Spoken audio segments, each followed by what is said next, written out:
Danielle Cook, and I want to welcome you to Cooking with the Cook Sisters, brought to you by the United States Botanic Garden. We're happy to be with you to offer regular online cooking demonstrations and home gardening tips. Today, we're working with melons, and we have a scrumptious melon cake on the menu. And we're also going to be paying a visit to the other cook sister, Adrienne, who's going to offer up some tips on fall gardening. So let's get started. Melons are a great source of potassium as well as vitamin C and low in calories. This is a canary melon, sweet and delicious. This is called a Santa Claus melon, also known as a toadskin melon. And then we have watermelon. You can serve melons as an appetizer, as a side dish, or as a dessert. They pair well with so many wonderful summer fruits and vegetables. For our cake today, we're going to use cantaloupe. Remove the seeds and remove the flesh from the skin. The cantaloupe is actually a muskmelon and one of the most popular fruits in the United States. We need 2 1/4 cups of pureed melon, which will be the equivalent of 4 to 5 cups of melon chunks. Pureeing your melon is best done in a food processor. Using the orange flesh melon will give the cake a lovely golden color. If you use a different color melon, let us know how it comes out. Measure out 2 1/4 cups of the puree and set that aside. Use a mixer to blend the butter and sugar until fluffy.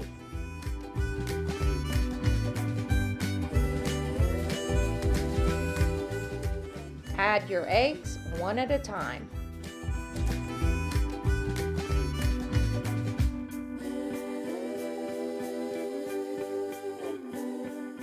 Mix until it's nice and fluffy. Mix together your dry ingredients in a separate bowl.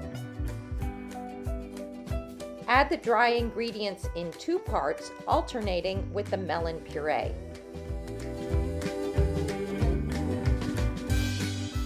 And make sure your batter is well whipped and fluffy.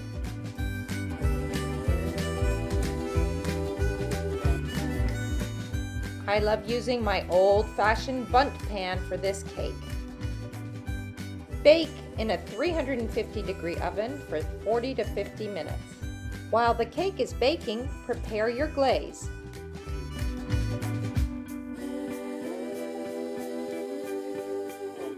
Meyer lemons are a cross between a lemon and an orange. Mix a 1/4 cup of fresh squeezed juice with 1 1/4 cups of powdered sugar. The flavor of the Meyer lemon is a wonderful complement to the cantaloupe.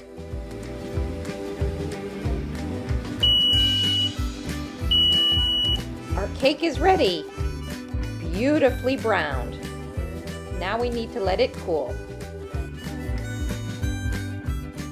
Once cooled, turn it out onto your serving platter and drizzle with the glaze.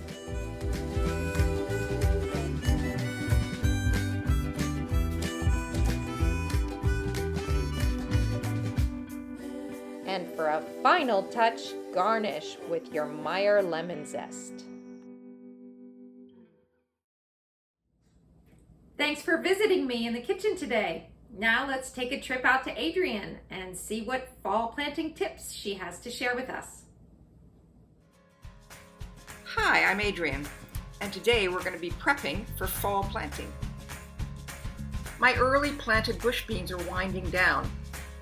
Not surprising, after 8 to 10 weeks of growth and production, I'm going to clear this patch to make room for a fall planting. But I don't pull the beans by the roots. I clip back the plants and leave the roots undisturbed. Beans and peas have a unique gift for the gardener. Their roots fix nitrogen, leaving soil greatly enriched for their brief sojourn. Once the space is cleared, I'll rough up the ground and sow or plant right in with the nitrogen-rich bean roots, ensuring that the next crop can take advantage of all those nutrients. Varieties that you can plant over the next few weeks include mustard, lettuce, scallions, radish, more beans, peas, cilantro.